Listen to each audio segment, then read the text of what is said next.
j'espère que ça vous a plu.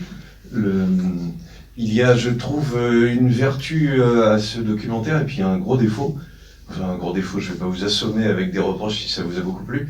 La vertu, c'est qu'on y voit vraiment très bien, comme toute cette série de documentaires, la matière de la peinture, puisqu'elle est projetée en beaucoup plus grand que la réalité. Donc on y voit des nuances de matière, toute cette surface. Alors le reproche, il est simple, c'est que en fait, on voit à quel point cette matière est le travail de Pissarro. Elle n'est pas tellement commentée.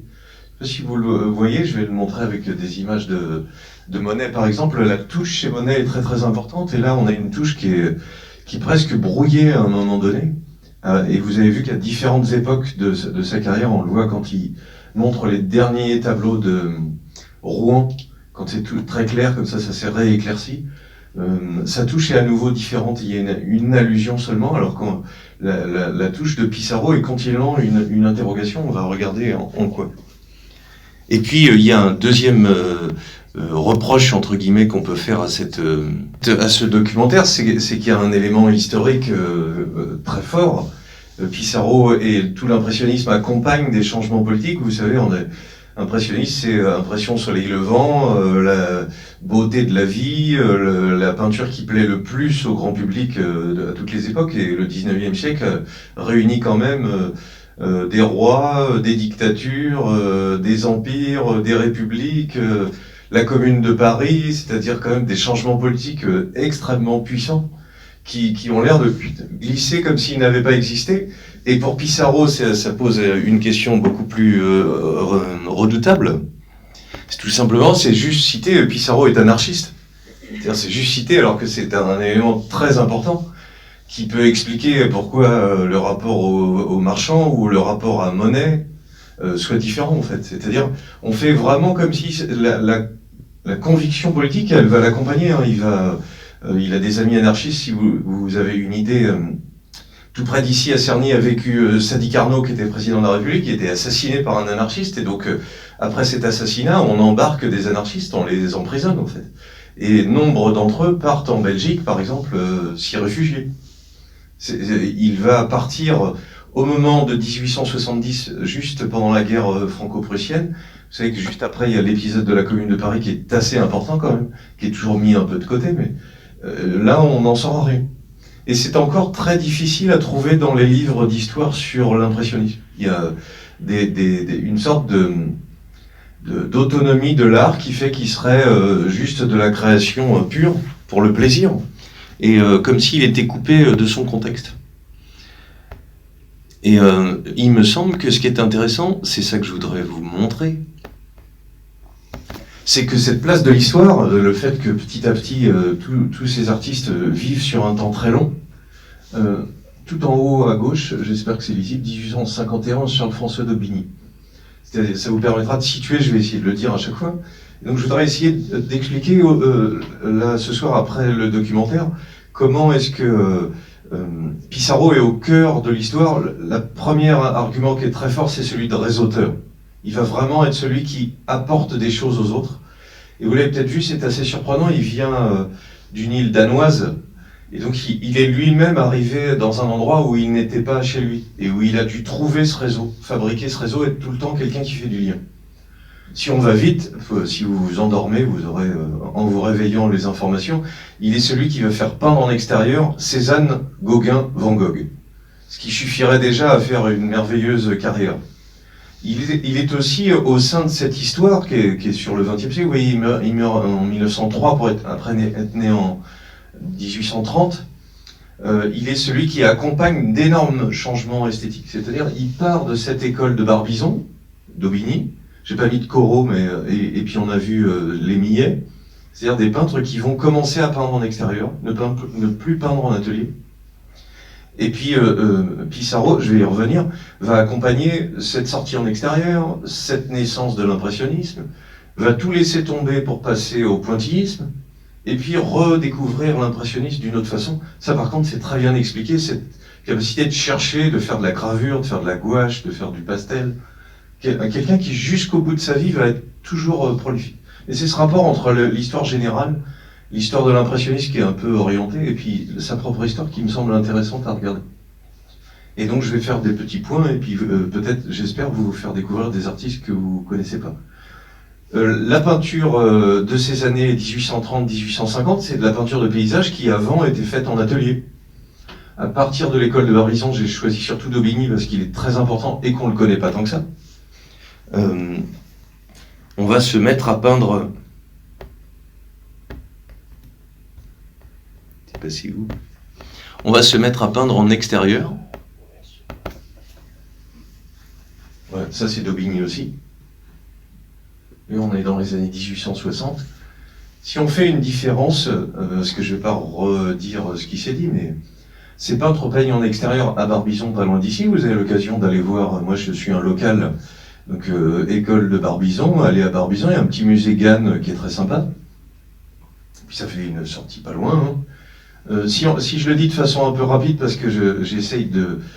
comme je ne vous connais pas, on n'est pas comme dans un cours, je ne sais pas ce que vous savez pas, donc j'ai expliqué des choses que tout le monde sait peut-être, ou peut-être, j'ai pas peur que tout le monde ne sait pas, ou que personne ne sait.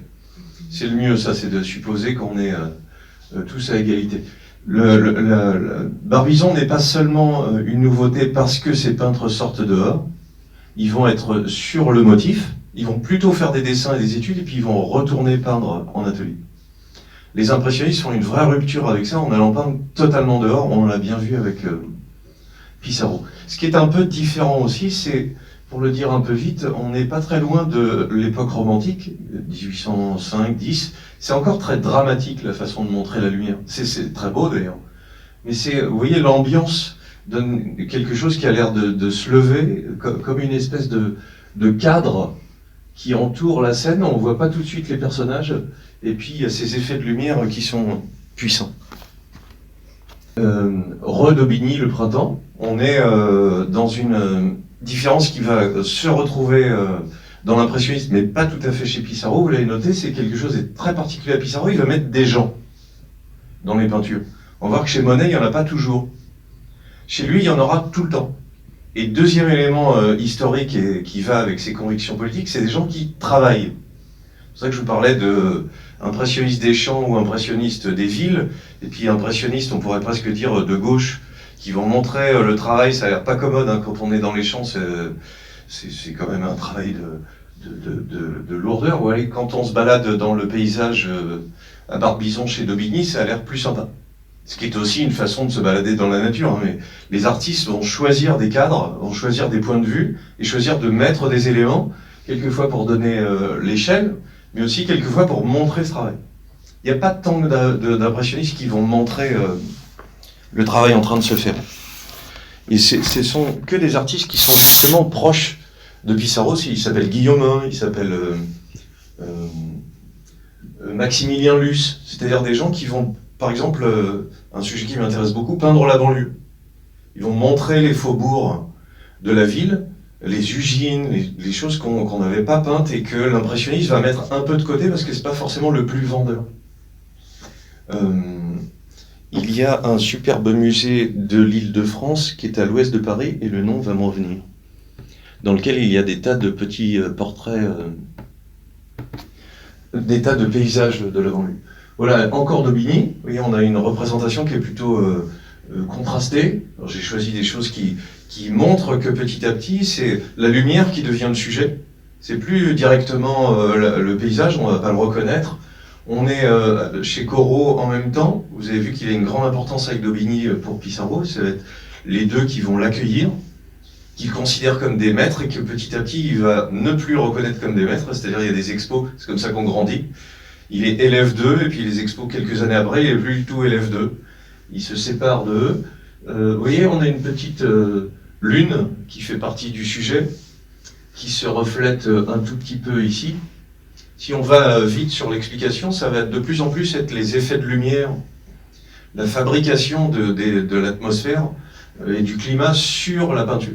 C'est-à-dire le sujet va plus être le lieu qu'on reconnaît, il va plus être comme en 1800 un cadre pour une scène mythologique. Avec Corot, avec l'école de Barbizon, on va petit à petit se détacher du sujet et représenter des lieux reconnaissables. Et puis tout doucement, ça va nous amener à l'impressionniste, des lieux pour le prétexte de la lumière, de la peinture ou de l'effet d'atmosphère. Ce que les lieux produisent sur nous. Alors la deuxième chose qui fait un petit résumé de l'impressionnisme, c'est celui qui en est son père, c'est Monet. On est en 1867, attention s'il y a un terreau surprise, 1872, Impression Soleil Levant, vous savez que c'est le tableau qui sera exposé dans la première exposition des impressionnistes, Impression Soleil Levant, donc il y a un critique, Leroy, qui dit impression, impression, je me disais bien que j'étais impressionné, il se fout de sa gueule, il est très fâché, il est vexé que l'exposition soit réduite à ça, et puis 2 ans après, ça deviendra le nom du groupe. Qui, comme vous l'avez vu, c'est un groupe qui est très disparate en fait. Il va, au fur et à mesure de 8 expositions différentes sur 10 ans, changer avec des gens qui sont quelquefois les pointillistes à la fin sur la 8e exposition impressionniste, pas tellement reconnus par les autres. C'est un groupe de recherche avec une unité qui se fait par petits morceaux. Et c'est ce qui est merveilleux, qui est suggéré, c'est que Pissarro est anarchiste, on va dire de gauche ou d'extrême gauche, si on prend les termes d'aujourd'hui. Degas est absolument de droite, conservateur, et ils vont s'entendre. C'est-à-dire sur certains sujets comme ceux de la gravure, c'est des gens assez intelligents pour pouvoir se causer, alors que sur bien des points, vous avez vu, ils finiront par se fâcher. Qu'est-ce qui fait que Monet va être le père de cet impressionnisme, puisque le sujet, ce serait que Pissarro serait le père de l'impressionnisme. C'est que Monet grandit au Havre, il va peindre sur place avec un artiste qui s'appelle Eugène Boudin, si vous avez l'occasion d'en voir au musée du Havre. Pas loin, le Havre aussi, on peut se balader. On va trouver des prétextes à rester dans l'Essonne si on n'a pas le temps. Il va peindre des nuages. Au bord de mer, ça bouge très vite. Boudin va faire beaucoup d'études, des toutes petites peintures qu'on voit au musée du Havre en grosse quantité. D'ailleurs, au bout d'un moment, il y a trop de Boudin. Et des études de petits paysages avec le développement d'une société bourgeoise qui, avec le train, avec les moyens de voyage, va chercher le bord de mer pour l'air et puis pour la santé. Toute cette hygiène et puis toute cette sortie des villes industrielles qui commencent à se développer, à se densifier. Avec ces petits bords de mer, on va avoir des clients qui vont venir tout le long de cette Seine. Et on est à Paris, on prend le blanc, c'est les boucles de la Seine. Tous les lieux où les artistes impressionnistes vont s'implanter sont sur ces boucles de Seine. Il y a une anomalie très marrante, mais c'est pas le sujet du jour, c'est qu'en amont, c'est-à-dire que là, on va de Paris au bord de l'eau. Vous savez, ils ont fait des expositions, la Normandie impressionniste, c'est très sympa. On va de Paris à Rouen, c'est le plus près. Hein. Si vous finissez vos études de droit et que vous avez une agrègue de droit, vous n'avez pas le droit de commencer à Paris, le plus près, c'est Rouen. Le seul qui est en amont de ça c'est Sisley, dont vous pouvez, ressorti pour tout le monde, aller à Moret-sur-Loing, pas loin d'ici non plus, où ils ont eu la très bonne idée de mettre des tableaux dans la rue pour voir l'endroit où ils se trouvent. La Seine et l'eau que peigne Sisley, que peint Sisley, est très très différente de la Seine SEIN, que peint Monet ou que va peindre Pissarro. Monet, toutes ses maisons sont sur les bords de Seine, avec une prédilection, c'est ça qui m'intéresse de vous montrer aujourd'hui, pour des lieux de villégiature, qui vont avec notre histoire de peindre la bourgeoisie qui se balade. Là, on est revenu au Havre, on est sur une terrasse à Sainte-Adresse. Si je vais un peu vite, parce qu'il faut que vous vous couchiez avant 23h, et qu'il faut que je parle de... Là, je fais une présentation de ce qu'est l'impressionnisme, et ça me permettra de montrer les vraies révolutions qu'apporte Pissarro. Ça, c'est le plan général. Le sujet ici, c'est le vent. D'habitude, je ferais des devinettes, mais là, je peux pas. La fumée, les bateaux qui sont à la fois industriels et à la fois à voile, le drapeau, et puis surtout, si on exclut, c'est pour ça que la réponse c'est le vent, le père de Monet et de dos, on le reconnaît à peine, sa voisine, on ne sait pas qui c'est, voilà. Le sujet a tendance à disparaître au profit d'un effet atmosphérique et d'une étude par le peintre des effets du vent sur le reste. Parce que je vous signale qu'on ne peut pas peindre le vent quand même. Ça a l'air tout bête, mais si vous avez ça comme un terreau en épreuve, voilà, peignez le vent, ou qu'est-ce que c'est que le vent, on ne voit que les effets du vent. Voilà. Ce qui va intéresser les impressionnistes, on est en 1867, et je rappelle que un terreau, c'est 1872, Impression Soleil Levant. Donc on est avant. On va dire que c'est pas tout à fait impressionniste, mais c'est bien la question du jour. Monet est au Havre, il y a rencontré Boudin. Ah, j'avais un petit fichelet qui traînait là. Pouf, ça c'est justement à Moret-sur-Loing. Ça vous donnera envie d'y aller. Première toile de Monet, un clin d'œil à Manet, qui est de 1860, on va dire, 1850 Courbet, je vous fais un prêt de gros, 1860 Manet et 1870 les impressionnistes. Et évidemment, ils n'ont pas qu'une carrière de 10 ans, mais ça nous permet de nous situer. Voilà, on voit avec une grande toile comme ça que petit à petit, le sujet disparaît. On n'a plus de portraits, on a une sorte de scène d'ensemble avec des femmes qui sont en pleine lumière, mais avec des effets de lumière qui sont changeants continuellement. Vous voyez, on va le retrouver chez Pissarro, des ombres qui permettent de deviner qu'il y a quelque chose hors du champ et qui fabrique un effet sur le sol. Sinon, on a un grand sol où il ne se passe pas grand-chose. Le fait que l'ombre portée vienne découper une forme va animer le reste du tableau. Monet va s'intéresser de plus en plus à ça. Quand Manet va voir ça, ça va beaucoup l'intriguer si vous avez l'occasion de voir ce qu'il en dit. C'est tout à fait intéressant. Et puis si on prend le Monet d'avant l'impressionniste, on va dire ça comme ça, il peint, vous voyez, sa femme dans le froid de l'hiver. Mais déjà, si vous connaissez ce que fera 30 ans plus tard, au moins 1910, ou 40 ans plus tard, Matisse, c'est-à-dire des porte-fenêtres, c'est une façon, on va dire, de faire de la peinture dans de la peinture. Si je le disais à des jeunes de 15 ans, c'est des écrans. C'est-à-dire, on dirait une télé qui contient une télé, si je vais très très vite.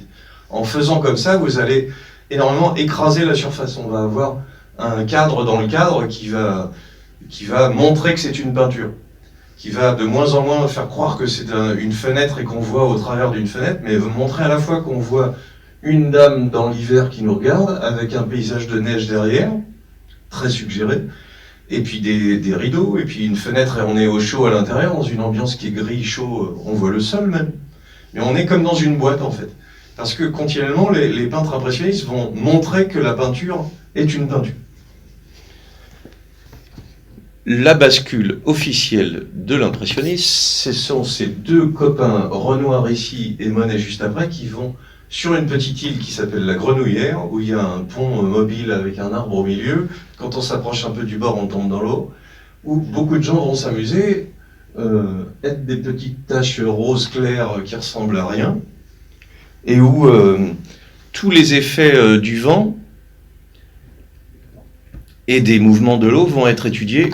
Alors, chacun mon goût, je préfère celui-là. Tous les mauvais goûts sont dans la nature, vous allez me dire. Mais ça, on va aller vite, je ne peux pas discuter, c'est pas que j'impose le mien. Qu'est-ce qui est très spectaculaire ici, c'est la fragmentation de la touche. Ce qui est propre à l'impressionnisme, même si c'est quasiment impossible de le définir, on a des artistes qui travaillent dans l'impressionnisme, on a 8 expos impressionnistes, mais si je vais très vite dans les extrêmes, entre cette touche fractionnée qui fait que on a des petits spaghettis légers de couleur, des tagliatelles un peu écrasés, des effets de relief qui jouent avec ce qui est au-dessus, en dessous. On a une tartine qui est très très mouvante. L'autre extrémité, c'est Caillebotte. Si vous avez en tête les raboteurs de parquet, c'est très dessiné, c'est très fini. Et là aussi, on peut en voir à la maison Caillebotte à Yale. Même si ce sont des reproductions, c'est tout à fait intéressant. Donc, sur l'impressionnisme, c'est pas les sujets forcément, c'est pas les convictions politiques, c'est pas forcément la technique, c'est vraiment un mouvement qui, si on cherche à le résumer à quelque chose, c'est l'effet que produit la scène sur soi et le rendu de cet effet pour que le spectateur, à nouveau, ressente l'effet. C'est-à-dire que, pour le dire autrement, c'est mal dessiné. Mais quand je vois des barques avec les effets de l'eau qui bougent. Et donc, on s'en fout que ça soit mal dessiné, puisque l'effet produit, c'est ce qui est recherché. Ce qui fait que l'espèce de légende de dire que les critiques ont été méchants avec les impressionnistes, c'est en effet très mal dessiné. C'est-à-dire que mais c'est pas le sujet, c'est pas le problème. Et ce qu'on voit dans le travail de Pissarro, qui est tout à fait intéressant, dans les lettres immenses qu'on a et qui sont lues dans le documentaire, c'est aussi qu'il souffre que la critique soit dure avec lui, alors qu'en fait, il crée quelque chose qui ne ressemble à rien de ce qui se faisait avant. On ne peut pas être rebelle et puis être acheté par le marché. Toujours un truc suspect à ce moment-là. Puisque depuis le XVIIe siècle, il y a un marché qui fait que vous n'avez pas quelqu'un qui va vous acheter des œuvres a priori. Vous allez les présenter dans un magasin, une galerie d'art, c'est le XVIIe siècle de Rembrandt, on va dire, qui invente ça, qui fait que vous montrez des œuvres et que les gens viennent les acheter. S'ils n'aiment pas, ils repartent sans. Vous avez vu que quand Pissarro va se mettre à faire du pointillisme, les gens vont plus marcher du tout. Et ce que décrit la fille de... pas la fille, encore plus de Durand-Ruel, c'est que Durand-Ruel va faire quelque chose qui est très très nouveau, c'est qu'il va acheter d'avance les œuvres. Là, il cite deux achats, les deux premiers achats sont à 400 francs. C'est pas nos francs qu'on a été vieux d'avant, hein, c'est des encore anciens. Il achète en moyenne les toiles 200 francs. Et pour 200 francs, vous pouvez tenir plusieurs mois. Ce qui fait que d'avance, il y a un deal qui peut se discuter, mais qui est tout à fait habile de la part de Durand-Ruel, c'est que dès que tu sors des toiles, je te les achète 200 francs. T'as plus à te soucier à les vendre, à que ça plaise ou pas, je prends. Évidemment, il fait une marge sur les toiles pour vendre à côté. Son travail à lui, c'est de prendre ce risque. Même s'il les vend 4000, c'est plus votre problème. La difficulté achetée par un marchand ou par des passants, c'est de faire quelque chose qui plaît au public. C'est-à-dire que depuis le XVIIe siècle, et puis cette idée on va dire, société ouverte à tout le monde marchande, elle naît dans ces années-là plutôt en Hollande et puis après en Angleterre, c'est que c'est l'offre et la demande en fait. Donc si vous êtes peintre, que vous faites des portraits, des fleurs et des paysages, et que ben moi je t'ai vendu que des fleurs, ben tu vas me faire que des fleurs. Ouais, mais j'aime bien les paysages. Oui, mais enfin, si je peux t'en prendre un ou deux pour te faire plaisir, de toute façon on les vendra pas alors. Oui, mais je veux changer l'histoire de là. Oui, mais enfin, faut choisir. Voilà, le système d'achat par l'État ou d'achat pour Michel-Ange par exemple par la chrétienté, ben, c'est une commande et puis vous allez être validé par ça. Mais c'est plutôt une commande comme on aurait pour un artisan. On construit un lieu comme ici, et puis on va payer l'ensemble, et puis tous les artisans vont se grouper pour le faire. Le changement avec cette création d'un marché au XVIIe, puis au XIXe siècle, on dit souvent qu'il y a le salon dont on a parlé, les critiques d'art, puisque maintenant que ça va être à vendre, il va falloir annoncer ce qui est bien, ce qui n'est pas bien, et dire ce qui va ou ce qui ne va pas. Si vous aimez le cinéma, vous savez qu'encore aujourd'hui, les critiques de cinéma, c'est l'occasion pour tous les artistes de dire personne ne me comprend, personne m'aime, personne a voulu m'aider. Voilà. Tout ce rapport de force qu'il y a avec le public, avec changer le goût du public, l'anticiper, est explosé par ça. Parce que la façon de peindre, la technique elle-même, a l'air d'être mal faite très vite. Par contre, elle donne l'occasion, on est en 1869, ça va être 72, Impression Soleil Levant, la peinture abstraite arrivera en 1914. C'est-à-dire, on est 40 ans avant. Si on prend un petit morceau, on pourrait s'amuser à zoomer. Et puis, il faut se méfier d'une chose, c'est tout simplement que il ne faut pas que les profs d'histoire qui vous parlent disent c'est génial parce que ça annonce 40 ans avant. C'est un argument qui est un peu fallacieux parce que ben, ça peut annoncer des conneries. C'est pas une raison, c'est pas parce que l'histoire à la fin devient quelque chose, c'est pas parce que Warhol a dit à l'avenir tout le monde sera célèbre 15 minutes que c'est super que ce soit le cas. D'ailleurs maintenant c'est 15 secondes. Voilà, ce qui est intéressant, c'est que petit à petit, c'est les rapports de couleurs seuls qui vont importer. La touche, on la voit même si ça a l'air un peu flou, vous voyez la touche noire, il y a des endroits où il l'a grattée pour qu'elle soit pas continue. C'est vraiment la matière de la surface qui est la plus intéressante. Plus tout à fait ce qui est représenté, même si c'est l'effet de ce qu'on voit qui est recherché, qu'on ait l'impression que c'est mouillé, qu'on ait l'impression qu'il y a des gens, on le voit bien, le petit monsieur barbu à l'horizontale, à la verticale de mon doigt, on voit un type, on ne sait pas qui c'est, mais on voit bien un gros copain à barbe qui est en train de rigoler, en train de se baigner. Il y a 2 taches et demie et une petite barre marron sur son dos. Il n'y a rien d'autre que ça, mais tous ces éléments-là suffisent à faire comprendre l'ensemble. Ce qui fait qu'ici, on a la date de naissance de l'impressionnisme, même si la peinture officielle, c'est celle-ci. Impression Soleil Levant, d'ailleurs ça résume ce que je viens de vous dire, c'est une impression qu'on veut fabriquer sur quelqu'un, c'est pour ça que le critique Leroy a eu tort enfin, de se moquer, mais raison, puisqu'il dit « j'ai été impressionné », c'est ce qu'on cherchait à faire. Ce qui accentue encore plus ce que je vous dis, c'est que c'est peint très très vite. On a du mal à voir les 3 barques, on ne voit pas que ce sont des fumées des cheminées d'usine au Havre. Et puis surtout que ce petit reflet, cette petite soleil rouge, C'est un clin, on pourrait, c'est pas le cas, hein, c'est moi qui l'ajoute, mais beaucoup d'historiens de l'art le disent. Vous savez, c'est petit à petit la mode du Japon qui va arriver.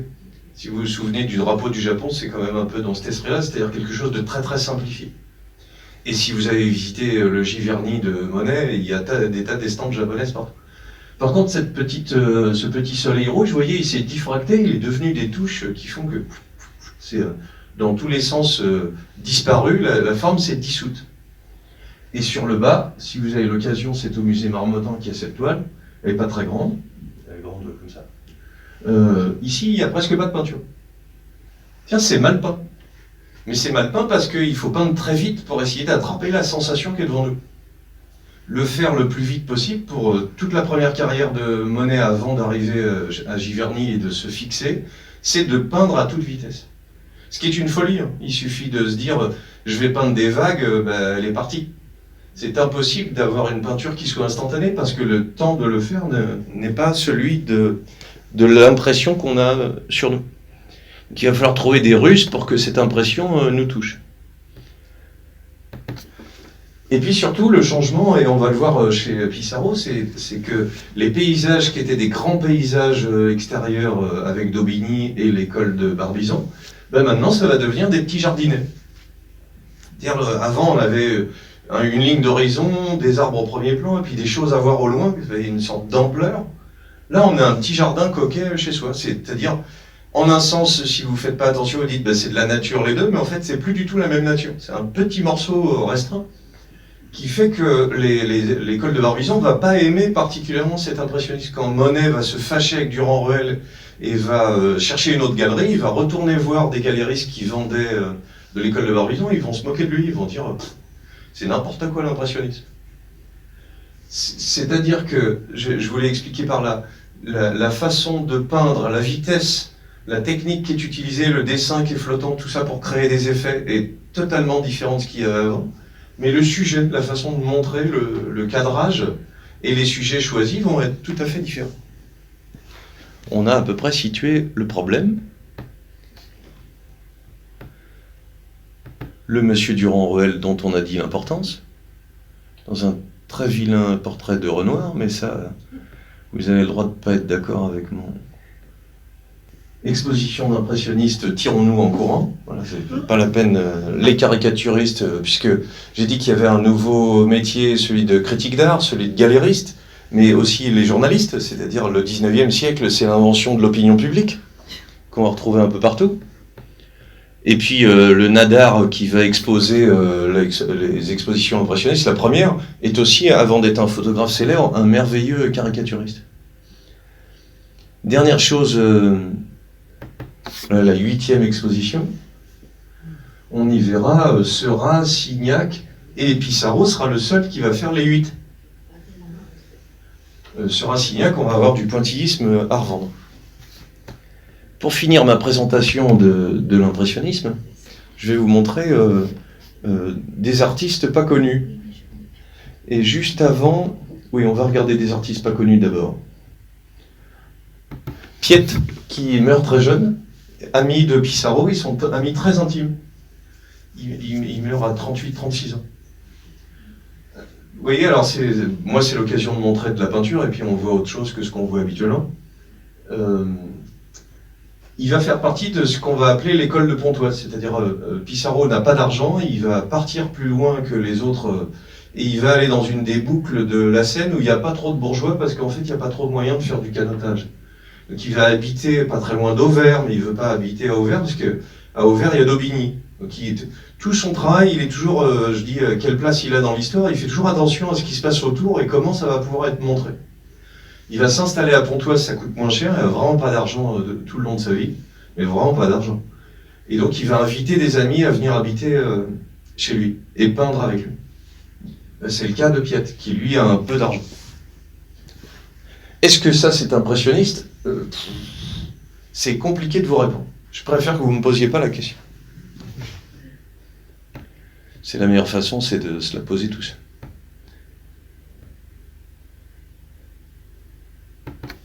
Un petit inattendu, école de Pontoise aussi, il s'appelle Édouard Béliard.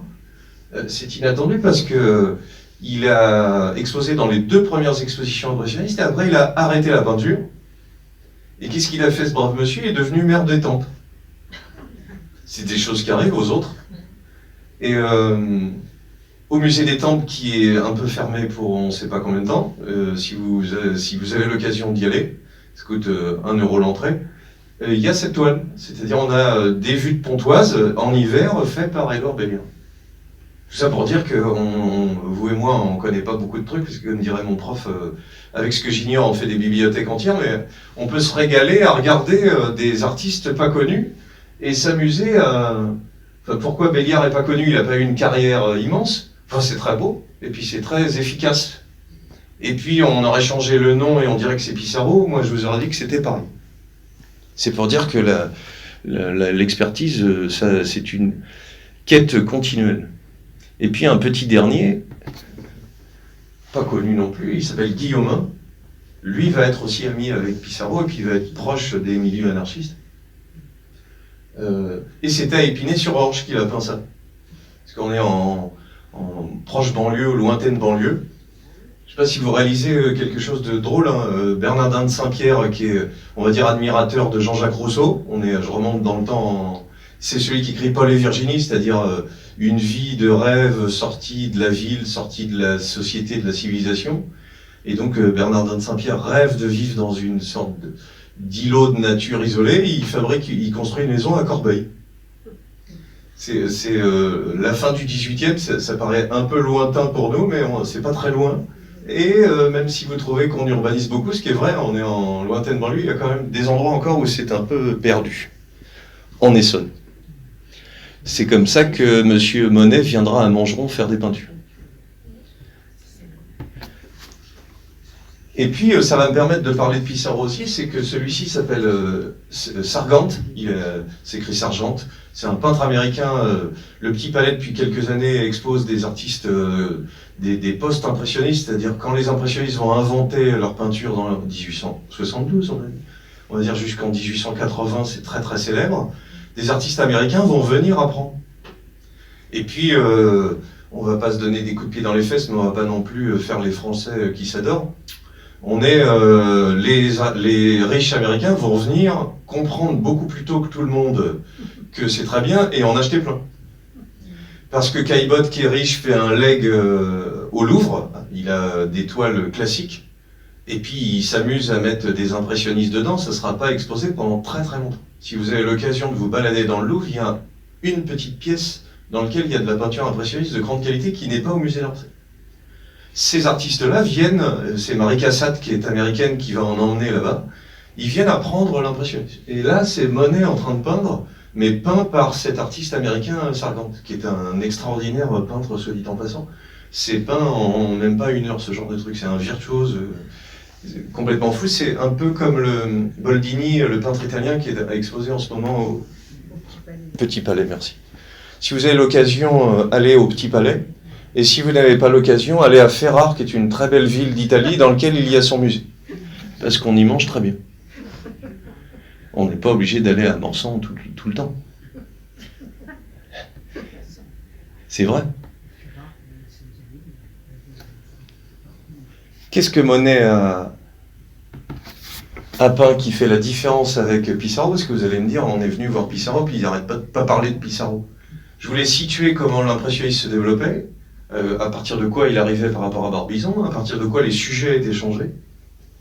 Et puis on en vient à ce qui fait la particularité de Pissarro, ça c'est Monet. Monet va montrer plutôt ce qui est moderne. Le train, les bateaux, les loisirs. Pissarro, vous allez le voir quand on va regarder des peintures, c'est un truc de paysan en train de travailler, on croirait qu'on est chez Millet depuis un siècle. Il choisit de faire ça. Il y a très peu de toiles où on voit de la modernité. C'est-à-dire, il ne veut pas de cette société qui change. Pas forcément conservateur, mais il est attaché à cette représentation du monde paysan qui va à un autre rythme que celui de la société industrielle. Et vous voyez que dans les touches dans le ciel, Monet peint très vite.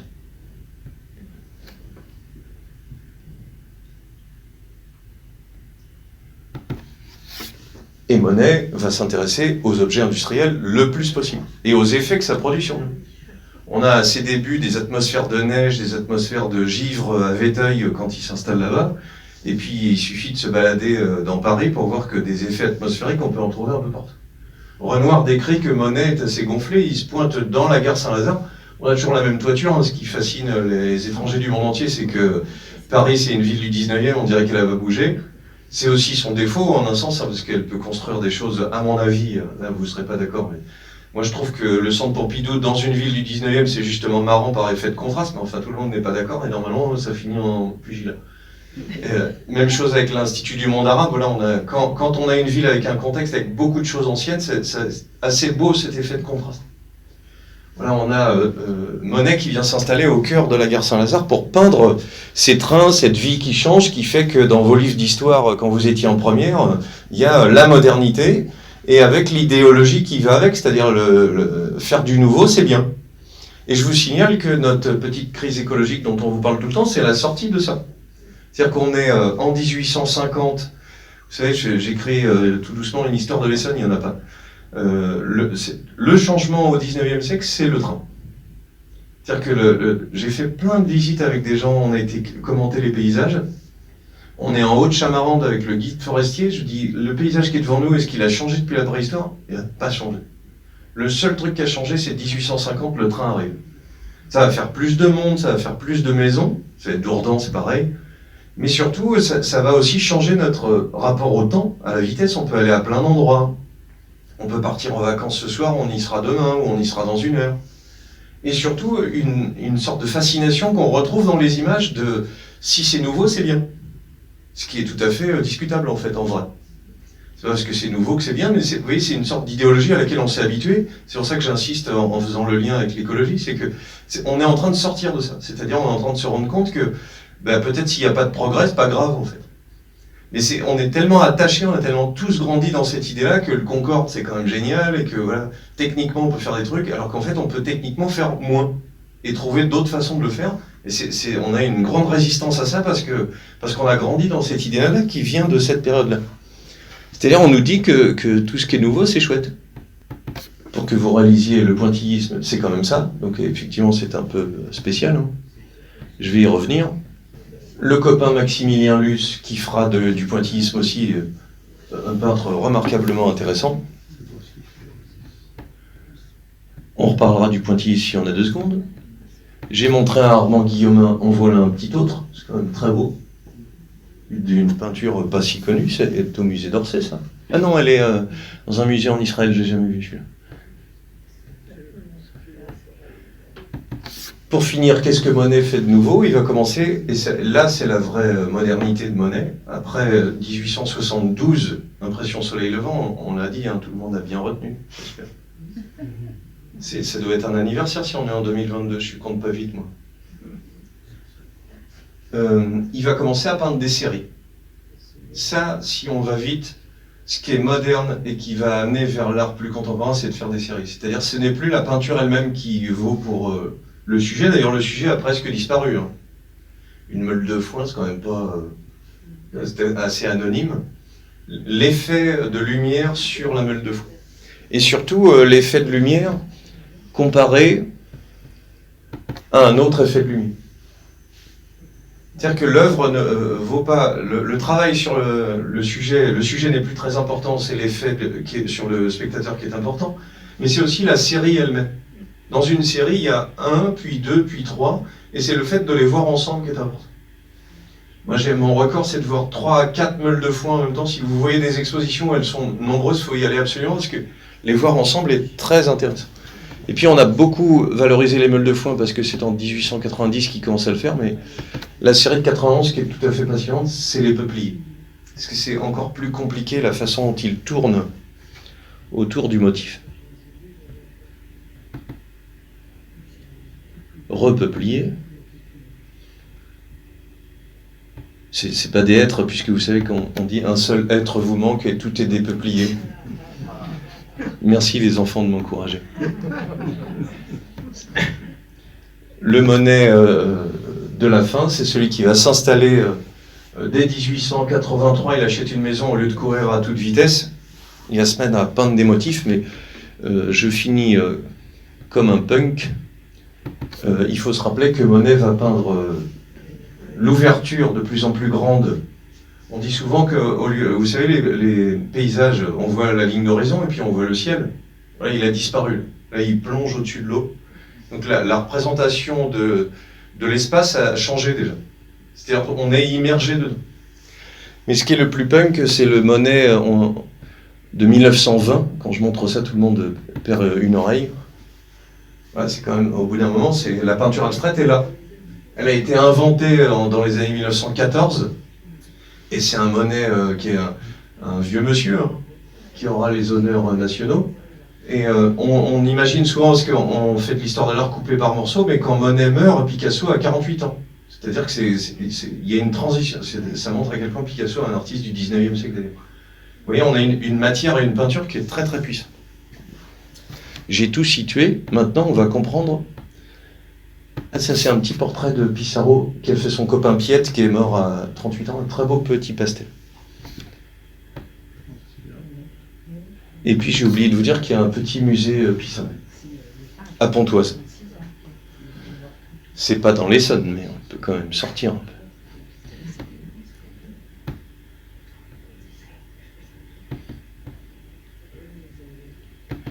Alors, on va regarder 4 ou 5 révolutions de Pissarro.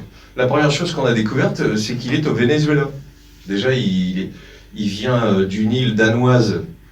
On n'a pas l'idée forcément que Pissarro ne serait pas un artiste français lié à l'impressionnisme français. C'est le père de l'impressionnisme, on va regarder pourquoi, mais s'il en est le père, c'est que jusqu'à la fin, quand Monet est passé à autre chose, Pissarro, il continue à faire de l'impressionnisme. On peut prendre ça pour du conformisme ou de la régularité, ou une recherche de marché. Vous voyez que c'est tout à la fin de sa vie qu'il devient reconnu et qu'il vend. Mais il tient à ce créneau jusqu'au bout, et on peut moins l'accuser de conservatisme, puisque toute sa vie, il a cherché. Il va énormément faire d'essais. Donc c'est très étonnant qu'il soit au Venezuela, et c'est très beau ce qu'il y fait. Ce que je viens de montrer juste avant, c'est un livre qui s'appelle, puisque vous lisez l'anglais, Pissarro au Venezuela. Ouais, très chouette à découvrir. Voilà, des choses qui ne font pas penser du tout à la peinture impressionniste, s'il en est encore loin. On est en 1857, et on a dit qu'impression au soleil levant, c'était 1800. Merci les enfants. Voilà, de la peinture de paysage dans les années 50, 1850, 57, voilà à quoi ça ressemble. Vous voyez quel chemin il va parcourir invraisemblable. De la peinture qui fait penser à la peinture des années 1830-1840 quand on fait des images de l'Orient. Vous savez, il y a des peintures, alors là aussi c'est au musée des Temples, Narcisse Bercher, mais on va dire Delacroix, ou vous pensiez à quoi? L'idée qu'on ait d'autres paysages que ceux d'Italie qu'on avait souvent peints, des arbres et des motifs qui sont tout à fait différents, mais finalement, pas du tout l'atmosphère qu'on essaye de rendre. C'est pas l'atmosphère de chaleur, c'est pas l'atmosphère de poussière. Tout est dessiné pour donner une image simple de ce qu'on voit. On est très très loin de cet impressionnisme. Voilà encore des images au Venezuela, je trouvais ça très rigolo de s'attarder un peu dessus. Et puis voici un tableau de Renoir où on voit plusieurs personnages dans une taverne, puisque quand il va venir à Paris faire ses études, il va rencontrer des impressionnistes qui ne s'appellent pas encore comme ça, à l'Académie suisse, et puis dans des académies un peu alternatives. Pissarro est de dos, et c'est juste pour rappeler qu'il est plus vieux que les autres, en fait. Il a 5 ans de plus, et donc il a cette espèce de statut un peu particulier d'être celui qui a de l'expérience. Ça va compter beaucoup aussi. Le voilà qui s'installe à Pontoise, dans cette courbe un peu à part des recherches des autres impressionnistes. Là, je suis passé, je suis en 1876, donc la révolution que Monet et que Pissarro a menée, j'ai sauté par-dessus. Je voudrais juste regarder des morceaux de Pissarro en voyant en quoi il est différent des autres. Le Venezuela, le fait de venir d'ailleurs, d'être un chef de réseau, le fait d'être plus ancien et d'avoir cette espèce d'autorité, il discute beaucoup, il regarde beaucoup de théories, il lit des choses. Vous avez vu, quand il est à Londres, Monet peint et lui, il est à la bibliothèque, en train d'étudier en fait. C'est un penseur qui n'écrit pas. Quand il est à Pontoise et qu'il s'installe à l'Ermitage, il va inviter, je le disais, des tas de gens, qui fait qu'on va parler d'une école de Pontoise. Je voudrais regarder ce qui s'y passe en fait à Pontoise. Eh bien, si vous le regardez bien, pas du tout de la modernité. Il s'y passe des scènes qui pourraient être faites 100 ans avant. Des chevaux, des gens qui marchent, vous voyez, on a dit toujours des humains, qui sont peut-être une échelle, hein, on va les voir, et quelquefois ils sont en train de travailler. Ça a l'air tout à fait impressionniste puisque ça montre un effet de soleil, et on a une belle ombre portée, qui est presque toute seule d'ailleurs, c'est très étonnant, ça veut dire qu'entre la maison et nous, il n'y a rien d'autre. Et puis les effets de nuages qui quelquefois sont... On voit bien qu'il est censé suivre ce qui se passe, parce que vous voyez, les boules de nuages sont pas forcément dans le bleu du ciel. Elles sont aussi cachées derrière les arbres, et puis elles sont en train de se cacher derrière les arbres dénudés. Ce que je veux dire par là, c'est que si vous voulez faire des beaux nuages, vous les faites ressortir sur un ciel bleu. Vous les foutez pas derrière des arbres, c'est emmerdant à faire. Si on choisit de faire ça, soit on veut montrer quelque chose de particulier, soit on veut montrer que ça a l'air d'être en train de se passer, que c'est en train de bouger en fait. Vous remarquez aussi que la palette est assez claire et que, j'ai commencé à en parler, on va y revenir parce que ça va devenir de pire en pire, c'est très tartiné, c'est très beurré la matière, on voit qu'il y a beaucoup de couleurs. Est-ce qu'on le voit? Oui.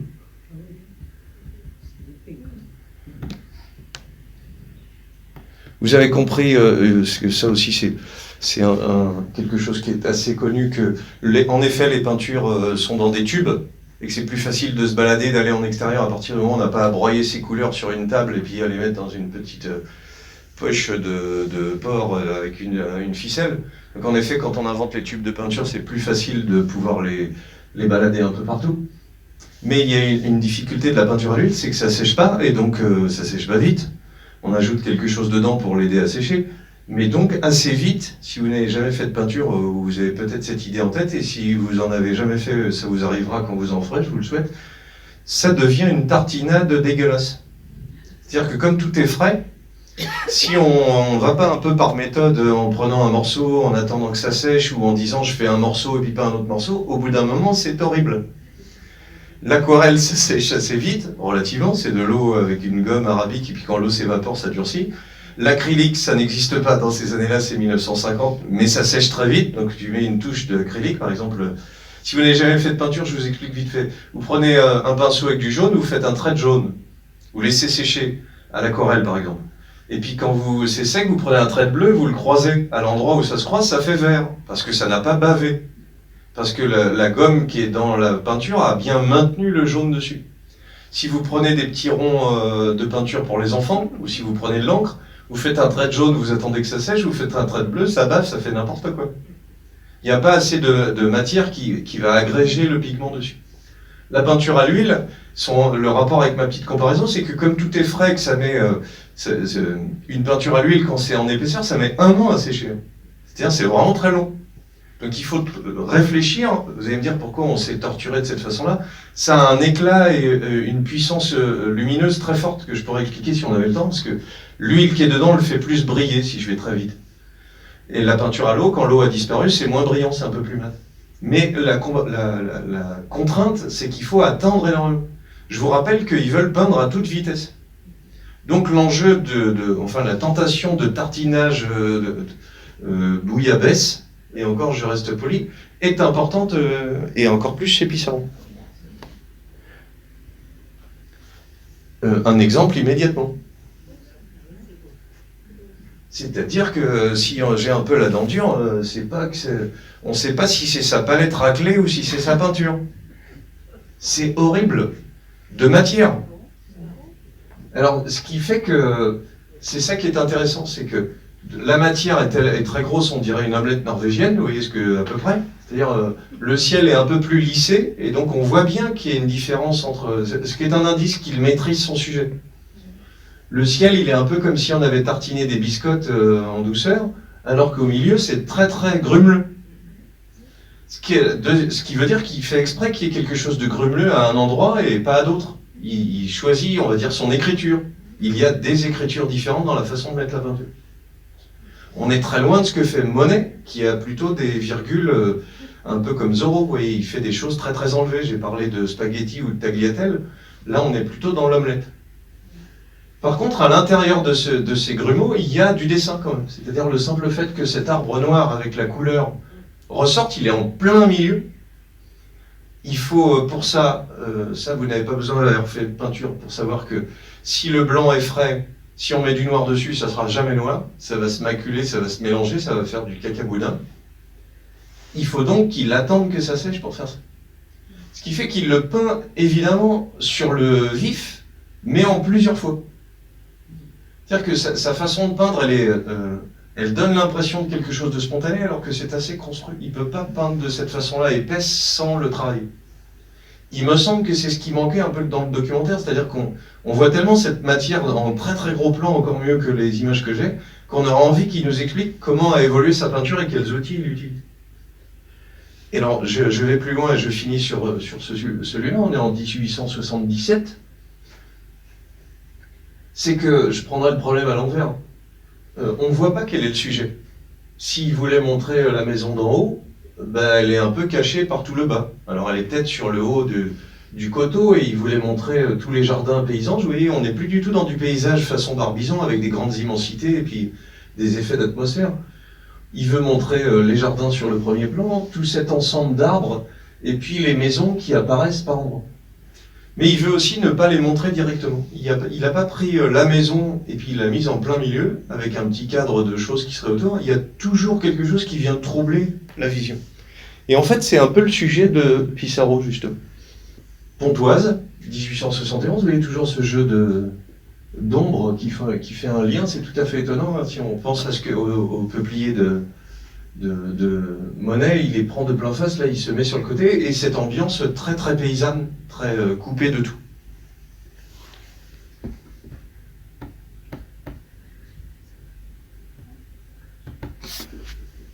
Bord de l'eau à Pontoise, qui est une des seules fois où on va voir une cheminée d'usine dans le travail de Pissarro.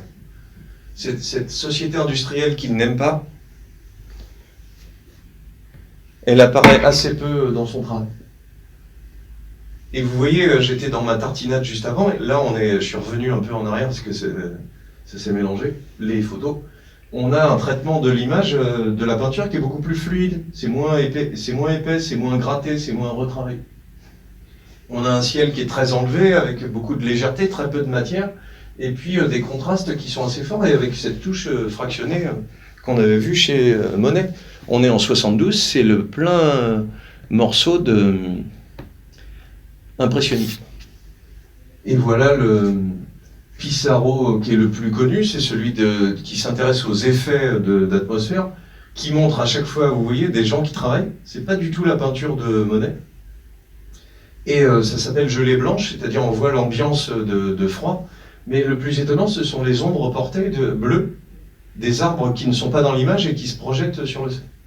Il y a toujours cette idée d'écran, c'est-à-dire que la peinture est comme une surface. C'est pour ça que je parlais de matière et d'omelette, mais c'est difficile de mettre des mots pour décrire quelque chose qui se voit. C'est que finalement, les lignes bleues, elles donnent une grande dynamique à la peinture alors qu'elles sont compliquées à comprendre. On comprend très vite que c'est sans doute des arbres qui ont le soleil dans le dos et que ces arbres se projettent sur le sol. Et c'est quand même assez compliqué comme construction. C'est assez habile parce que ça permet de montrer un hors-champ de quelque chose qui n'est pas dans la peinture. Mais en même temps, ça accentue cette surprise de la matière. C'est-à-dire on a des touches de couleurs, les impressionnistes ont supprimé le noir et ont joué avec les touches qui sont les unes par rapport aux autres, qui quand on les met côte à côte, le violet va rendre plus jaune son voisin, on va en reparler. Mais en plus, le fait qu'il y ait des zébrures d'ombre va ajouter encore plus de l'écriture sur la matière de la peinture. Et alors le plus étonnant, ce que précisent les historiens de l'art, on est à Pontoise, ça s'appelle le Coteau de l'Ermitage, vous avez vu, il y a le nom de sa rue. C'est tout simplement que Pissarro, en plus d'aimer les paysans et d'aimer les lieux qui sont à l'extérieur de toutes ces villes, connaît très bien les lieux. C'est-à-dire que dans les titres des œuvres elles-mêmes, il peut y avoir effet de lumière ou impression soleil levant. Là, il va y avoir les lieux dits, qui fait que seuls les gens qui habitent là connaissent la façon dont ça s'appelle. C'est-à-dire que Pissarro connaît vraiment bien les lieux, vit dans ces lieux-là. Il les regarde pas comme quelqu'un qui, comme chez Monet, un peu extérieur à ce qu'il voit. Il est en train de rendre compte de ce qu'il voit. Là, il habite les lieux. À tel point que cette petit coteau de l'Ermitage de Pontoise, au printemps, le même en hiver. Vous voyez, l'effet d'atmosphère, il est d'étudier une saison ou une autre, mais il est aussi le fait de sortir à côté de chez lui. Je vous signale que quand on peint en hiver, il fait froid. Hein. Quand on peint en extérieur, ça a l'air tout bête, mais il n'y a pas un radiateur électrique quand on revient après. Hein. C'est quand même, faut être très très motivé.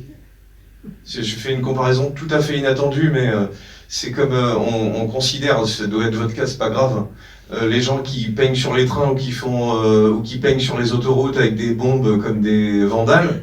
Enfin, ils sont motivés quand même. Les mecs qui sont sur des bords d'autoroute avec des peintures, c'est quand même, ils ont envie de montrer quelque chose en tout cas. Il me semble que la motivation, elle est d'aller plus loin que ce qui est juste un confort de peindre.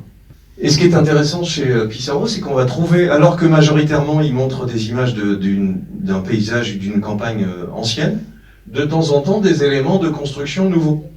Et que cet effet de contraste, il donne une surprise à l'image. En fait, cette maison rouge qui est le sujet, qui est plein face, qui est au milieu des champs, c'est la modernité qui est en train d'arriver tout doucement.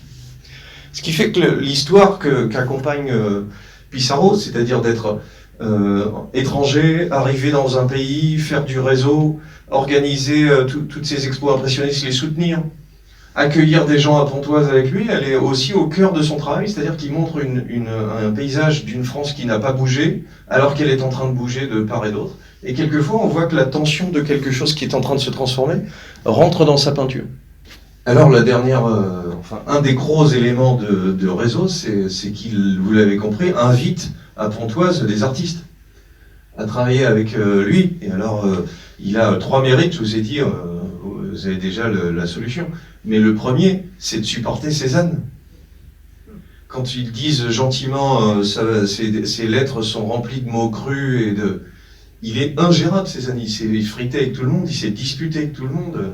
Enfin, j'allais dire, non, Gauguin, c'est pire. Gauguin, si vous avez l'occasion, pardon pour la vulgarité, c'est une tête de con finie, c'est-à-dire tout le monde se dispute avec lui. Mais ce qui ne veut pas dire qu'il ne peut pas être bon artiste, hein, d'ailleurs, c'est un entêté qui va toute sa vie tracer... il ne faut pas non plus faire des artistes que des petits saints qui auraient quelque chose. S'ils se disputent, c'est pas pour du beurre. Là, Cézanne, il a le même entêtement presque paysan, en fait, Et l'entêtement paysan, ça veut dire d'être capable de faire quelque chose et puis d'attendre que ça repousse et puis de recommencer que Pissarro. Ce qui fait que quand la dame dans le documentaire dit ce très beau portrait de Cézanne, elle y va un peu fort. C'est Pissarro qui peint Cézanne tellement ils sont amis, ils vont correspondre pendant très très longtemps. Il va venir peindre à Pontoise pendant des années et des années. Et Cézanne ne peint pas en extérieur. C'est vraiment la rencontre à Pontoise avec Pissarro qui lui dit on va dehors et on peint. Ce qui est une transformation de la vie de Cézanne pour toujours et pour l'histoire de l'art. C'est quand même une tartinade épaisse, c'est-à-dire le cadrage, vous voyez, le personnage a l'air d'un petit gros qui a l'air de presque avoir du mal à rentrer dans le cadre, mais sans doute qu'il est quelque chose comme ça, c'est-à-dire quelqu'un de terrien, qui a les pieds sur le sol et qui... on a des petites caricatures c'est Courbet qui est représenté dans une petite gravure derrière, ça montre, on pourrait jouer longtemps, mais que on est dans un monde d'images au 19e siècle, il y a des images en gravure, en photo, qui circulent partout, et donc les peintres les connaissent. Et donc ils peuvent jouer avec ces images-là ou les refuser, comme Pissarro. Mais là, il en montre de ce Cézanne quelque chose de très solide et fort. On va regarder tout de suite un exemple de ça. Voilà un petit portrait de Pissarro par Cézanne, chacun son tour. Très beau. C'est une vraie amitié très longue. Pissarro va, ça c'est un très très beau tableau de 75, au moment où Cézanne est là, il est à New York. Ça s'appelle le chemin montant l'Ermitage Pontoise. Je vous ai dit que c'était très très précis l'endroit où il se trouve, c'est pas du tout des clichés vite fait. Vous voyez, le chemin qui monte a l'air d'être presque une autre peinture, c'est bizarre, on dirait qu'il a tartiné, qu'il a essuyé son couteau, tellement l'effet de remontée est forte. Et tellement surtout, on aurait dû couper la peinture à cet endroit-là, parce que ce morceau-là a l'air d'être une autre peinture. Son travail sur la matière, sur le matériau lui-même, fait que on pourrait prendre à l'inverse le morceau de droite et le regarder comme une peinture abstraite, comme une façon de faire varier la lumière avec les ombres qui sont dedans, traverser le chemin avec des ombres. Pourquoi est-ce que c'est à cet endroit-là? Si vous regardez ce grand serpentin de beige clair, il est animé par des touches à l'intérieur des petites miettes d'ombre, des ombres plus continues ou des ombres plus fortes qui ont même deux couleurs. C'est-à-dire qu'à l'intérieur d'une surface qui a l'air d'être un peu régulière, il va énormément animer l'ensemble. Et puis ce que je vous disais qui va dans l'esprit de cette matière, c'est que le sujet a encore disparu dans un cadre. C'est un petit trou de lorgnette où on voit les maisons qui sont derrière. S'il avait voulu peindre les maisons telles que, avec rien autour, on serait à l'école de Barbizon 50 ans avant. Là, on est dans quelque chose qui va fabriquer une espèce de trou de souris qu'on va deviner, pour que le spectateur ait l'impression de voir quelque chose. Alors je me dépêche de finir. Ça, c'est Pissarro. Et regardez ce que Cézanne fait à peu près au même moment. Juste à côté de Pontoise, il va l'emmener à Auvers, où il fait un de ses premiers chefs-d'œuvre. Et vous voyez où... Vous allez me dire, ça se trouve, il va rester que ça de cette magnifique conférence. Il y a de l'omelette à droite aussi. Et c'est vraiment tartiné, quoi. Faut que je trouve une autre métaphore avant de partir, sinon on va me dire... Le mec, on a écouté une conférence, il a dit Pissarro, il fait des omelettes. Mais ce que je veux dire par là, c'est que la matière sur laquelle il travaille, elle est pas liée à l'objet. On a peut-être un peu le ciel qui est lisse par rapport à la toiture de la maison en chaume qui est grumeleuse, mais le grumelé, il est pareil sur toute la partie droite, ce qui est, entre guillemets, pas logique. Il devrait y avoir une écriture selon les objets. Il devrait y avoir un grumelé de toit, un grumelé de mur, un grumelé de sol qui ne serait pas traité de la même façon. Ce serait plus logique, entre guillemets, d'avoir des écritures différentes selon les objets. S'il ne le fait pas, c'est parce que petit à petit, il s'éloigne de ce qu'il représente et il va regarder la matière comme s'il regardait la toile au microscope pour s'amuser à la travailler. Et on en a un exemple qui est encore plus puissant, c'est que ça c'est du Pissarro, je vous l'ai montré tout à l'heure, il est parti et il s'est incrusté à l'endroit où il ne devait pas. Pissarro va juste à côté de chez lui, ça s'appelle la barrière de chemin de fer à Patisse près de Pontoise, petite lieu qui a l'air d'être sans modernité aussi, alors que c'est la barrière du chemin de fer. Qui va à Patisse avec Pissarro? Cézanne, qui fait un de ses premiers chefs-d'œuvre, c'est-à-dire des peupliers. Mais où vous voyez, Cézanne, j'en avais fait une conférence, mais il va petit à petit faire des traits en oblique. C'est là où je conclus mes affaires de omelette. Vous voyez les lignes sur le côté droit? Ce tableau-là est très important pour ça, c'est que là, on a encore des petites touches et tout le beige clair, c'est la toile qui est en dessous, donc Cézanne ne remplit pas l'ensemble.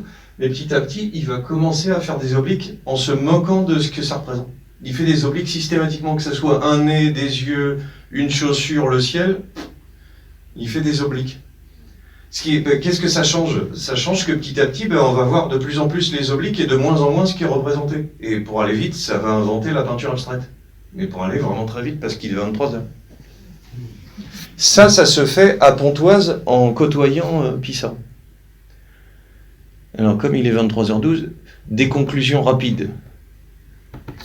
Cézanne écrit, et ça c'est aussi une façon d'être anarchiste à sa façon. Pissarro apprend tout à Cézanne, et Pissarro à la fin de sa vie dit en fait j'ai appris autant qu'il m'a appris. C'est pas moi le prof, je suis pas le maestro, il y a un rapport d'égalité. Il le fera tout le temps. Avec Gauguin juste tout de suite, et avec Van Gogh aussi. Il n'y a pas, au moins que l'anarchisme veuille dire quelque chose, ni Dieu ni maître, il n'y a pas de maître. Voilà, ça veut dire que concrètement, le documentaire, quand il met de côté un peu ça, il devrait expliquer plus ça, il l'évoque, mais ça dit quelque chose. Nous étions toujours ensemble, mais ce qu'il y a de certain, c'est que chacun gardait sa sensation. C'est assez touchant de dire des choses comme ça, d'ailleurs, c'est assez beau. Est-ce qu'il est vraiment son aîné?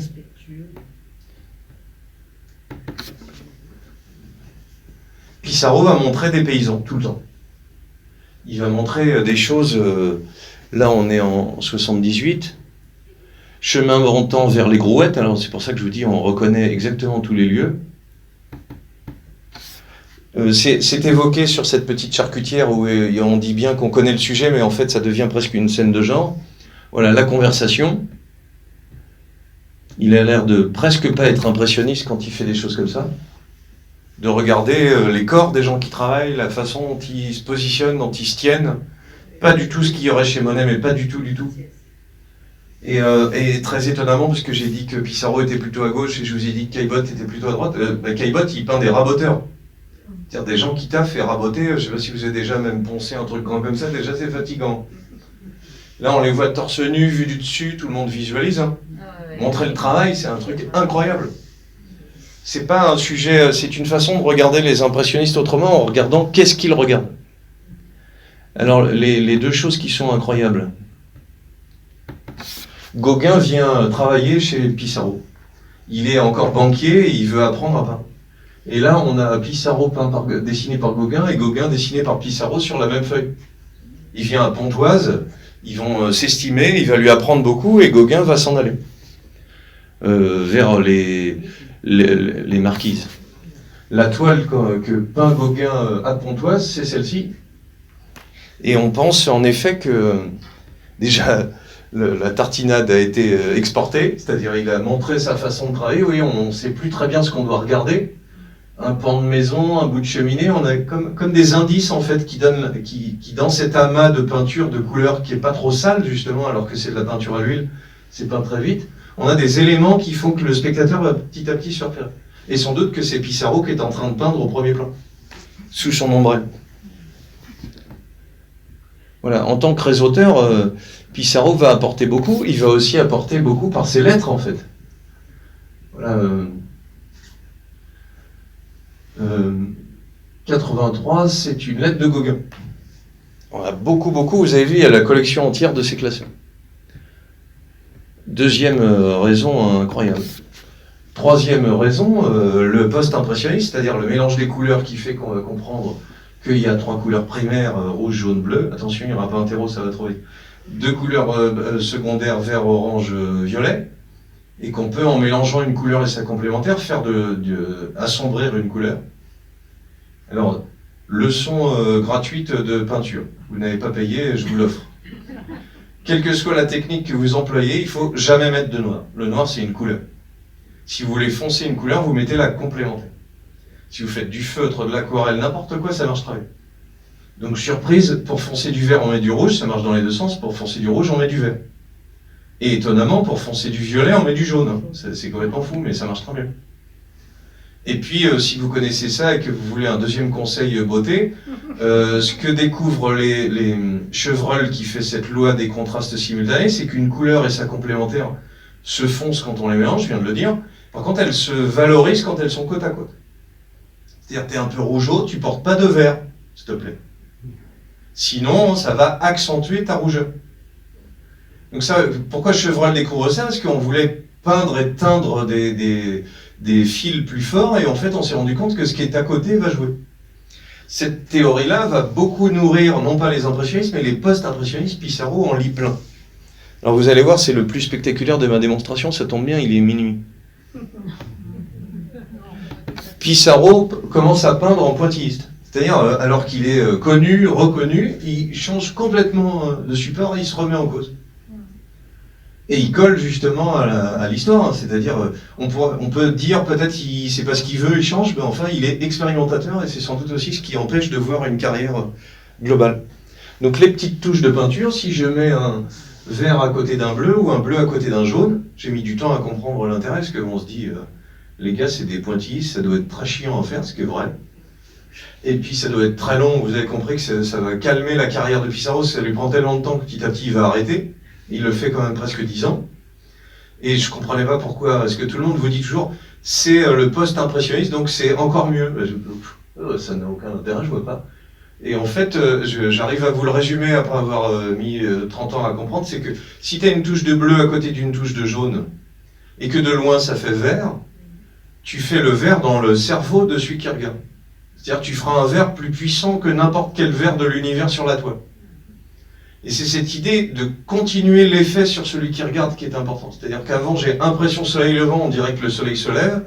Là, je vais refabriquer, comme si, pour plaisanter, la peinture était lyophilisée, vous voyez. Et puis quand elle rentre dans mon œil, elle va redevenir intacte. J'ai dit, il fallait que ça soit spectaculaire, regardez bien. Van Gogh, 1885. un peu noir. Il rencontre en 86 Pissarro, Van Gogh 87. Pouf, viens peindre dehors, arrête avec le noir. Mélange de couleurs complémentaires, contraste simultané.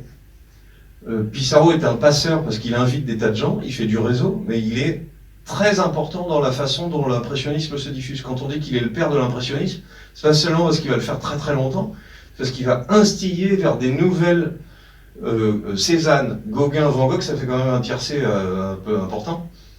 Il va leur donner des clés de travail, de méthodes de travail pour changer et poursuivre l'impressionnisme. Le faire évoluer, parce qu'on peut dire que c'est à la fois pointilliste, on est en pleine vogue de ça, hein, pour Van Gogh, et en même temps ça reste un peu impressionniste dans la façon de saisir l'instantané. Alors une petite touche de rigolade, en 89, Van Gogh va mourir l'année d'après. Il est dans le sud et puis son frère lui paye le loyer et puis il dit bah, en fait je vais peut-être retourner chez Pissarro parce que en fait c'est pas cher et puis j'apprends avec lui et puis je parle de théorie, ça m'intéresse beaucoup. Et en fait il lui dit est-ce que Pissarro voudrait le prendre que Théo demande et il est devenu le marchand des impressionnistes. Trouver un arrangement, s'il n'y a pas moyen d'aller chez lui, ça te coûtera le même prix. Et puis Théo dit il n'y a pas grand chose à dire à la maison, c'est sa femme qui porte les queues. Et toc. Van Gogh ne retrouvera jamais Pissarro. Par contre, vous allez voir que Pissarro influence indirectement. Comme il n'y a pas de place chez Pissarro, il lui dit va chez un copain à Auvers, il s'appelle le docteur Gachet, qui va l'aider à se soigner et aussi beaucoup collectionner sa peinture. Si vous avez l'occasion, il y a un petit chef-d'œuvre qui s'appelle le Van Gogh de Piala, le film sur Van Gogh. Avant-dernier rebondissement, Pissarro, en travaillant avec les pointillistes, va rencontrer beaucoup d'anarchistes, c'est là où ça va énormément se développer, il était plutôt socialiste avant, dont cet extraordinaire Fénéon, qui est un critique d'art, un auteur redoutable, qui est peint ici par Signac, et ça va changer aussi sa façon de concevoir l'art. Voilà, les Pissarro pointillistes restent des façons d'occulter. Vous voyez, on ne voit pas quel est le sujet vraiment. C'est à la fois les arbres, l'effet de lumière sur le sol, mais poussé à son maximum. Dernière surprise, Pissarro commence à être vieux. Et il dit le pointillisme, j'en ai marre. Je trouve que la méthode même est mauvaise. Au lieu de servir l'artiste, elle l'ankylose, elle le glace. Il dit voilà, j'ai fait le tour. C'est assez fort. Il est assez vieux pour se remettre en cause et tenter le pointillisme, et puis il est assez intelligent pour dire ok, j'ai fait le tour, je suis passé à autre chose. Ce qui peut paraître du dilettantisme, les lettres prouvent qu'il comprend et il pense sa théorie, sa pratique pas. Mais il se considère comme le seul impressionniste, et c'est là où on peut dire qu'il est le père parce qu'il l'anticipe, mais je crois qu'on peut dire qu'il en est le père parce qu'il le poursuit très très longtemps. Et ce qu'on a vu sur la fin qui est incroyable, qui fait un rebondissement final avant qu'on se revoie l'année prochaine, c'est qu'il se retrouve dans des hôtels en train de peindre au loin, où vous avez compris que c'est parce qu'il avait des problèmes d'yeux, mais surtout, très important, peindre du dessus, ce qui est une dernière façon de faire arriver la peinture abstraite, parce que vous savez, quand vous voyez du dessus, tout le monde ressemble à des petites particules. Donc ça va donner des grands succès, parce que les collectionneurs américains et le monde entier va commencer à adorer Paris de cette façon-là. Mais ce qui est le plus intéressant dans ce que fait Pissarro, parce que c'est une peinture, tout le monde a compris que les gens sont en train de bouger dans la rue, hein, donc c'est un faux instantané, ce qui est quand même très très étonnant.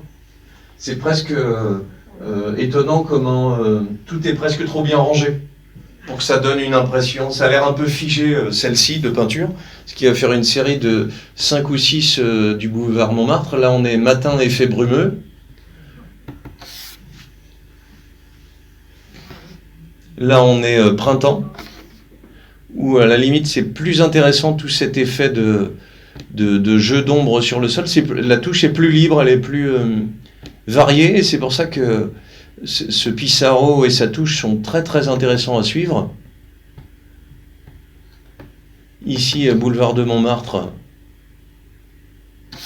sans ombre, qui ressemble à mon premier, et le plus étonnant, et j'en finis, une des premières paysages de nuit, qui est très nouveau dans l'histoire de l'art, qui là aussi précipite quelque chose d'abstrait en fait. Il y a quelqu'un qui fait penser à ça, qui est moins connu, mais qui a été exposé il n'y a pas très longtemps, qui s'appelle Marquet. C'est de la peinture des années 1910, c'est la fin de l'impressionnisme, c'est très très beau à regarder. Tout s'est déchiqueté, et on ne sait plus très bien où on est.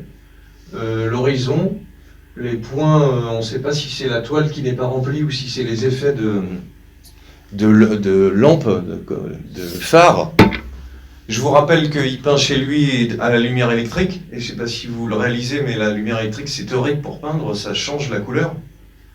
Il faut à la fois peindre de mémoire, à la fois jouer avec ce qu'on ne voit pas bien. Et on a une peinture qui est à la fin de sa vie tout à fait nouvelle, comme s'il venait de recommencer. Quand on voit le parcours par rapport à Daubigny et cet effet de nuit avec la lune, on n'est pas 100 ans plus tard. On était en 1850. Il est passé que 40 ans. Et la peinture, on pourrait la mettre à l'envers, qu'elle marcherait très bien aussi.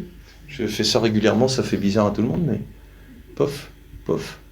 Ouais, c'est en un sens tout aussi beau, de couleurs, de rythme, de composition.